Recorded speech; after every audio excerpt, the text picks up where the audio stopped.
একটা civil team আছে district হেডকোয়ার্টারে মাননীয় এসপি সাহেবের আন্ডারেই।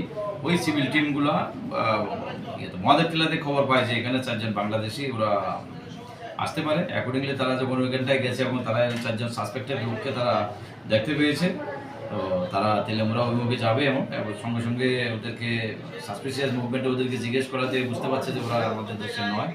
সঙ্গে সঙ্গে আমাদের থানাকে খবর দেয়, আমাদের কোয়াই পুলিশ, ওইখানে থানা পুলিশ এবং অন্যান্য আমাদের অফিসার এবং স্টাফ সেখানটায় গেছে। যাওয়ার পরে 4 জনকে তারা ডিটেইন করে সিভিল পার্টির সঙ্গে, এবং সিভিল পার্টির খবরের ভিত্তিতেই আর কি যে তারা ডিটেইন করে। 4 জনের নাম হচ্ছে আব্দুল বাসিক, তাদের বাড়ি একটা নবীগঞ্জ জেলার।